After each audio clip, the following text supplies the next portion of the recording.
යම් කිසි දේශපාලනඥයෙක් නැත්නම් අපේ පාලනතන්ත්‍රයට එන්නේ කෙනෙක් කියනවා නම් ඒ වගේ කෙනෙක් තෝරගත්ත කියන ප්‍රතිමත ආයව තෝරන චානනොත් එයා මෙන්න මේ කොළපාට රේඛාවෙන් තියෙන එයා වැඩ කරොත් ඒ විදිහට මේ කොළපාට රේඛාවෙන් තියෙන අනාගතයේදී ඉතා උසස් ජීවන තත්ත්වයකට යන්න පුළුවන් රටක් නිර්මාණය කරනවා. මොකද කියන ආර්ථිකයක් වර්තමානයේ වර්තමානයේ ගන්න තීරණ යනුව තමයි ඒ රටේ අනාගත නිෂ්පාදන හැකියාව තීරණය වෙන්නේ. ඒ කියලා කියන්නේ හරිද? අපි මෙහෙම කියමුකෝ. ඔයාට දෙනවා ගෙදරින් රුපියල් 50000ක් වගේ දෙනවාට මොකක් හෝ දෙයකට ඔයාට පාවිච්චි කරන්න කියලා රුපියල් ලක්ෂයක් දෙනවා කියන්නේ රුපියල් ලක්ෂයක් ඔයාට දෙනවා ගෙදරින් රුපියල් ඔයාට මේක පාවිච්චි කරන්න කියලා දෙනවා. ඒ සල්ලි පාවිච්චි කරලා ගෙදරින් ඔයාට කැමති දේ කරන්න කියලා ලස්සන දින් ටිකක් ගන්නවා හොඳ කෑම බීම ටිකක් කන්නවා යාළුවෝ සෙට් එකක් ටිකක් කරනවා ගෝල්ෆ්‍රෙන්ඩ් එකක් ගන්න කොහේර වටයක් ගාලා වමදාලා ගොඩට ගිලිනවා ඊට පස්සේ මොනවද විවරකාරී සල්ලි පාවිච්චි කරන්න පුළුවන්. හරි ඊට පස්සේ දෙවෙනි ඔප්ෂන් එක ඔයා කල්පනා කරනවා මට මේ සල්ලි හම්බුනාට පස්සේ මට ආයෙ ගෙදරින් මේ වගේ සල්ලියක් හම්බෙන්නේ නැහැ. මම මේකෙන් කම්පියුටර් එකක් නැත්නම් PC එකක් ගන්නවා. මම දැන් ගොඩක් මොනිටයිසේෂන් හම්බ වෙනවා YouTube වල Facebook වල මම ගෙදරට බලක් වෙන්නේ මම channel එකක් start කරන්න ඉවරලා මම මේක මුදල් ලර්න් කරනවා ගෙදරට බලක් වෙනවා මම මේකේ හොඳ PC එකක් දෙනවා video editing වලට Photoshop කරනවා හරිය ඒකට නැත්නම් මේ වගේ දෙයකට ගේනවා කියලා තීරණනවා තීන්දුව දෙකක් ගන්න එකක් වා ජීවත් වෙනවා සතුටින් ජීවත් වෙන්න කියලා travel කරන්න කන්න බොන්න විඳන් කරනවා නැත්නම් ආර වගේ දෙයකට invest කරනවා මොකද හරි අපි මාස 5ක් 6ක් ගියාට පස්සේ ඔයාගේ දියුණුව නැත්නම් ඔයාගේ සංවර්ධනය අතින් බැලුවොත් එහෙම ඔයා මේ මුදල් පරිහරණය කරේ අර කෙටි කාලින අතල් එකක් සඳහන් සරලව කියනවා ඔයා චිප් යන්න කන්න බොන්න නැදුම් පැල්දුම් ගන්න ඔයගේ දේවල් වල උදා මුදල් වියදම් කරන ඔයාට මාස 5ක් 6ක් යනකොට සමහරක් විට ඇඳුමත් නැහැ ඇඳුම අද ගන්නත් බෑ ඒකත් හොඳට සවුත් වෙලා ඒකේ ප්‍රතිලාභයක් පාර ගන්න බැහැ. නමුත් ඔයා පරිගණකයක් ගත්තා නම් සමහරක් විට ඔයා Photoshop course එකක් කරනවා කියලා සමහරකට කාගේ ෆොටෝ එකක් කෙනෙක්ගේ ෆොටෝ හරි එඩිට් කරලා ඔයා මාසෙට යම්කිසි මුදලක් උත්පාදනය කරන්න බලාපොරොත්තු පුළුවන්. නැත්නම් ඔයා softwares වගේක් හදලා මොනවා හරි ලෝකෙට දාලා ඔයා මහා පරිමාණ මුදල් හම්බ කරන්න සමහරව works කරලා ඔයා YouTube වල මේනකොට Facebook වල මොකක්ද කරලා ඔයා සාමාන්‍ය ඩොලර්ස් වල මාසෙට සමහර ලක්ෂ දෙකක් තුනක් ඔයාලා මොනසෙත් බවට පත් වෙන්න පුළුවන්. හරි මේ ඔප්ෂන් දෙක. එතකොට සමහරක් විට අර 50000 කෑවට වඩා ලක්ෂ කෑවට වඩා ඔයා මාස 3ක් විතර හරි ගොඩක් හොඳ දියුණු මට්ටමකට එනවා. අර මැෂින් එකකින් තියාගෙන ඒ වැඩ කරලා පස්සේ. හරි. අන්න ඒ වගේ පුතේ මේ ලෝකේ මේ රටේ ආර්ථිකයක් වුණත් ඒ ආර්ථිකයක් වර්තමාන තමන්ගේ නිෂ්පාදන හැකියාව වක්‍රය මත ගන්න තීරණය අනුව තමයි ඒ රටේ නිෂ්පාදන හැකියාව තීරණය වෙන්නේ. අර ඔයා ඒ මුදල පාවිච්චි කරලා පරිගණකයක් ගත්ත නිසා ඔයාගේ අනාගත ආර්ථික විතාම ශාස්ත්‍රීයව දියුණු මිනිස්සෙක් වාහනයක් පානයක් කරගන්න හොඳ ලෙවල් එකකට ඔයාගේ ජීවන තත්ත්වය උසස් මට්ටමින් ගත කරන පුද්ගලෙක් බවට පත් වෙලා දෙනවා. ඔයා ඒ මුදල් ආයෝජනයේ යොදවපු නිසා මෙන්න මේ වගේම පුතේ ආර්ථිකයක් උනත් තමන්ගේ නිෂ්පාදන හැකියාව වක්‍රය මත වර්තමානයේ ගන්න තීරණය මත ඒ ආර්ථිකයේ අනාගත නිෂ්පාදන හැකියාව තීරණය වෙනවා. සරලවම කතා කරොත් එහෙම පුතේ මේ පැත්තෙන් අපි අද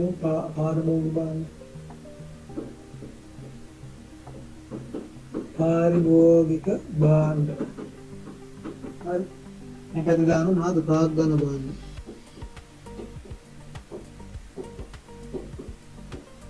හරි ප්‍රාග්ධන භාණ්ඩ මේ ඒ රටේ නිෂ්පාදන හැකියාව වක්‍රය බැලීමේ නියුදී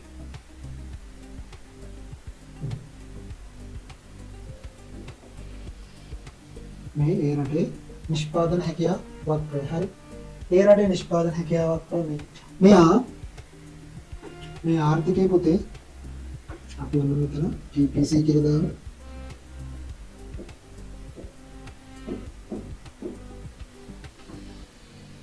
PPC1 මේ ආර්ථිකය තීරණය කරනවා පුතේ එයා අර ඔයා වගේ මේ මොනවද PC එකක් ගන්නවා වගේ කියන්නේ ඒ ආර්ථිකය තීරණය කරනවා මේ වෙලාවේ පරිභෝජන කටයුතු නැත්නම් මොකද්ද මෙට්‍රෝ බස් ගෙනනවා වගේ නැත්නම් තව දුර සෑන්ඩල් කියන හරි තියෙන මේ අවශ්‍යතාව මේ මේලාවේ තියෙන සම්පත් මහා මාර්ග පද්ධතිය ඉදි කරන්න, අධිවේගී මාර්ග නිර්මාණය කරන්න, ගුවන් තොටුපළ හදන්න, වරායවල් හදන්න, ඊට පස්සේ මොනවාද අධ්‍යාපන කටයුතු සඳහා ලංකාවට තාක්ෂණය ගෙන්නන්න, කර්මාන්ත ශාලාවලට අදාළ තාක්ෂණය ගෙන්නන්න. ඒ විතරක් නෙමෙයි රටට හොඳ විශේෂ පුහුණු කරුවෝ ගෙන්නන්න, නැත්නම් දැනුම රටට ගෙන්නන්න. මෙන්න මේ වගේ දේවල් වලට, අධ්‍යාපනික දේවල් වලට, හරි මේ වගේ දේවල් වලට රටක් තමන්ගේ සම්පත් වැඩිපුර පාවිච්චි කරනවා නම් එයා වර්තමානයේ එයා මොනා කරනද පරිභෝජනය කරන තියෙන සම්පත් ටික තමයි ප්‍රාග්ධන භාණ්ඩ නිෂ්පාදනය කරනද. එයා මෙන්න මේ වගේ පොයින්ට් එක ප්‍රාග්ධන භාණ්ඩ නිෂ්පාදනය කරන නැත්නම් තමන්ගේ මේ නිෂ්පාදනය කියව අපේ එයාගේ නිමුම් ලක්ෂ්‍ය මෙන්න මේ හරිය වගේ යෙදුවොත් එයා ඒ වෙනකොට මේ ප්‍රාග්ධන භාණ්ඩ මෙන්න මේ විදිහට පරිභෝගික භාණ්ඩ මෙන්න මේ විදිහට වැඩි ප්‍රාග්ධන භාණ්ඩ ප්‍රමාණයක අඩු පරිභෝගික භාණ්ඩ ප්‍රමාණයක නිෂ්පාදනය කරොත් එහෙම එයාට අනාගතයේදී මෙන්න මේ වගේ විශාල ආර්ථික වර්ධනයක් කරා එයාට යන්න පුළුවන් වටපිටාව නිර්මාණය වෙනවා. හරි. එයාට මෙන්න මේ විදිහට ආර්ථිකයේ වර්ධනය වෙනවා. ආර්ථිකය මොකද කරනවද? ආර්ථිකයේ අනාගත ආර්ථික වර්ධනය මේ විදිහට වැඩි වෙනවා. මේක මොකද්ද? PPC දෙක පැහැදිලිද? පැහැදිලිද? හරි. ඒ වගේම පුතේ මෙයා ආර්ථිකය මෙයා තීරණය කරනවා. මෙයා මොනවා කරන්නේ? මෙයා අර ඔයා වගේ ඔයාලට හම්බෙච්ච මොකද මෙයාර හදු පැන්දුම් ගන්න, ගර්ල්ෆ්‍රෙන්ඩ් එක කැවිදින් ගන්න, යාළුවොත් එක්ක ට්‍රිප් එකක් යන්න.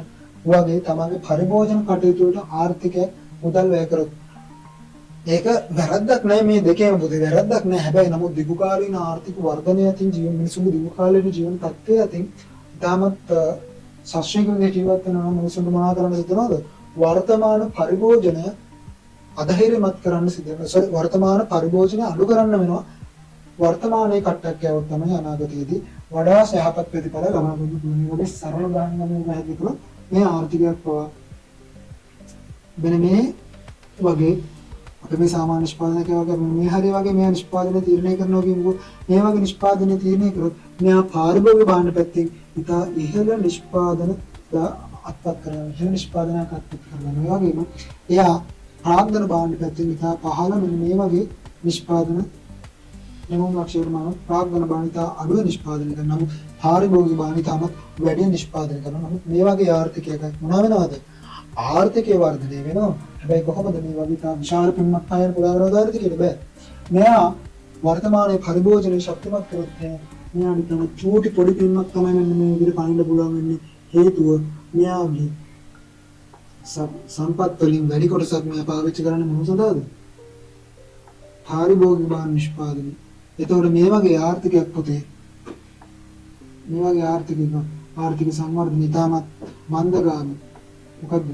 ඔයාලට මේක දේශපාලනය කරද්දිත් පුතේ ඔයාලා ශාන්ති දානකොට සමහර දේශපාල අපේ පාලන තන්ත්‍රයට යන පාලකයෝ තමන්ගේ ප්‍රතිපත්ති ප්‍රකාශනය ඉදිරිපත් කරනවනේ.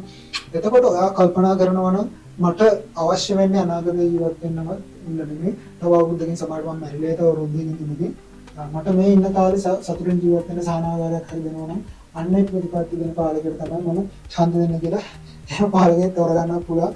නැත්නම් වාදක නෑ මම මේ මනසත් පිටත අවුරුදු 4කින් 5කින් අවුරුදු 10කින් අපේ රටේ ජනතාවට තාමත් යහපත් ජීවන තත්ත්වයක් ගත කරන්න අවශ්‍ය වැඩපිළිවෙලට මේ ප්‍රාග්ධන ආයෝජන නැත්නම් ප්‍රාග්ධන භාණ්ඩ නිෂ්පාදනය සම්බන්ධයෙන් ප්‍රාග්ධන භාණ්ඩිකෝත් මහා මාර්ග වරාය අධිවේගී මාර්ග ඊට පස්සේ නිෂ්පාදන කර්මාන්ත ශාලා අලුත් තාක්ෂණය විතරක් නෙමෙයි මේ ලෝකේ මේ ලේටස්ට්ම ටෙක්නොලොජිස් පාවිච්චි කරන වගේ දේවල් වලට යම් කිසි දේශපාලනයක් නැත්නම් අපේ පාලන තන්ත්‍රයට මෙන්න කෙනෙක් කියනවනම් ඒ වගේ කෙනෙක් තෝරගත්ත කියන ප්‍රතිපත්ති මත ආයව තෝරගෙන චන්දන එයා මේ කොළපාතු රේඛාවෙන් තියෙන එයා වැඩ කරොත් ඒ විදිහට මේ කොළපාතු රේඛාවෙන් තියෙන අනාගතයේදී ඉතා උසස් ජීවන තත්ත්වයකට යන්න පුළුවන් රටක් නිර්මාණය කරනවා. ඒ වගේ ප්‍රතිපත්ති දෙන කෙනෙක්ට ඡන්දය දෙනවා. මම මේක අමතරව කරුණා කියනවා. නමුත් ඒකත් මේකට බලපාන මොකද සමාජීය බුද්ධිලේ වශයෙන් මේ ආර්ථික විද්‍යාව දැනගැනීමෙන් ඉගෙන ගැනීමේ වැදගත්කම තමයි මේක. ඔයා හරියට ප්‍රායෝගිකව මේ ආර්ථික විද්‍යාව ඉගෙන ගත්තොත් ඔයාට රටක් වුණත් අනාගතයේදී සංවර්ධනය කරන්න සුදුසු පුද්ගලයෝ කවුද කියලා තීරණය කරන්න මේක වැදගත් වෙන නිසා වර්තමාන පරිභෝජනය සහ නැත්නම් වර්තමාන නිෂ්පාදන හැකියාව මත කරන තීරණය සහ අනාගත නිෂ්පාදන හැකියාව මෙන්න මේ විදිහට වලට පෙන්වන්න කරන්න පුළුවන්. වර්තමානයේ කිසියම් රජ කිසියම් රටක් තමන්ගේ සම්පත් වලින් වැඩි කොටසක් එදා මැච් එක ගහ ගන්න මිනිස්සු වර්තමානයේ සතුටින් ජීවත් කරවන්න මේ බදු මුදල් මේ සම්පත් මේවා පාවිච්චි කරලා මේ ආයෝජන කටයුතු සිදු කරනවා නම් හරි මේ කටයුතු සිදු කරනවා නම් එයාගේ අනාගත අවුරුදු 5කින් 7කින් 10කින් ආර්ථික වර්ධනය ඉතාමත් සීමිත ප්‍රමාණයකින් වෙන්නේ. නමුත් ඒ උපේන බදු මුදල් නැත්නම් මේ පවත්නා සම්පත් මේ ආර්ථිකයේ ඕනෝපයෝජිත සම්පත් සහ මේ සේවා වියුක්ත සම්පත් එහෙම නැත්නම් පොදු ඉඩම් හරි දෙනවා ආයෝජන කටයුතු වලට පාවිච්චි කරනවා නම් සහ මේ ලෝකේ තියෙන ලීඩර්ස් ටෙක්නොලොජිස් වගේ දේවල් ගේන්න අධ්‍යාපන ශාස්ත්‍රය සංවර්ධනය කරන්න මේ වගේ මේ මොනවාද ප්‍රාග්ධන ආයෝජනය සඳහා සම්පත් යොදවනවා. එයාගේ ආර්ථික වර්ධනය මෙන්න මේ විශාල ප්‍රමාණයකින් අවුරුදු 4කින් 5කින් 10කින් වැඩි වෙන්න පුළුවන්. ඉතින් මේක තමයි සරලවම ආයෝජනීය වාසි නැත්නම් පරිභෝජනය කැපකිරීමේ වාසි කියලා හඳුනගන්න වාට නැවත්සලක් ඔබ සටහන් වෙනුත් වාට පැහැදිලිව පේනවා. මේක මේ රතු පාටින් තියෙන්නේ මොකද්ද? PPC කියන්නේ මේ රතු පාටින් ප්‍රේමින් කරන්නේ. PPC 3 production possibility කියන්නේ එක මේකෙන් මොනවද වාට ඔබ සටහන දැක්කාම වාට පැහැදිලි වෙන්න ඕන මොකද්ද? වාට පැහැදිලි වෙන්න ඕනේ වර්තමාන පරිභෝජනය සහ නැත්නම් වර්තමාන නිෂ්පාදන හැකියාව අපේ මත කරන තේරීම සහ අනාගත නිෂ්පාදන හැකියාව තීරණය වෙනවා කියන එක මේකෙන් තේරුම් ගන්න. මේක තමයි කියන්නේ මොකද්ද? ආයෝජනීය වාසි කියලා කියනවා. නැත්නම් පරිභෝජනයේ කැපකිරීමේ වාසි කියලා කියනවා. right.